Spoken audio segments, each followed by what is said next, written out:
D'abord, on a très vite compris que le musulman avait de la peine à imaginer d'avoir de l'alcool sur les mains et qu'il n'était pas sûr que c'était possible vis-à-vis de sa religion. Donc on a dû immédiatement prendre ça très très au sérieux et j'ai eu la chance formidable qu'un de mes très très bons collègues, vice-ministre de la Santé en Arabie Saoudite, médecin bien entendu, puisse m'accueillir à Riyad.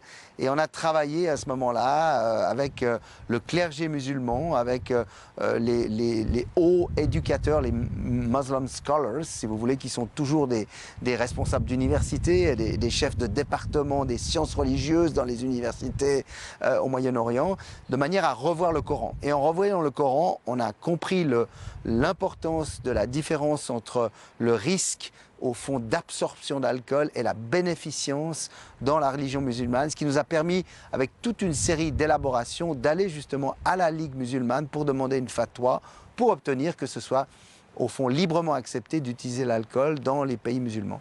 Fatwa que vous avez obtenu Oui, finalement. absolument, oui, oui. Et je crois que il y a eu des réticences dans d'autres régions du monde, Oh, pour oui, d'autres oui. motifs. Oui. Rappelez-nous l'histoire du vernis à ongles qui semble anecdotique, mais qui est une question importante, puisqu'en fait, ça concerne le corps médical en tout cas une partie. Ça a été très important parce qu'au fond, on avait écrit avec une série d'experts internationaux des recommandations générales pour l'hygiène des mains. Et au fond, dans ces recommandations, on disait pas de vernis à ongles, pas de faux ongles, etc. Et on a eu à ce moment-là les syndicats d'infirmières aux États-Unis sur le dos. Et ça a duré 2 ans. Hein.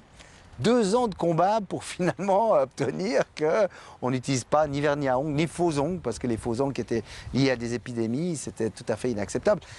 Ça n'avait rien à voir en soi avec la solution de l'alcoolique, mais c'était impossible d'imaginer finalement d'appliquer quoi que ce soit dans ces conditions-là. Donc oui.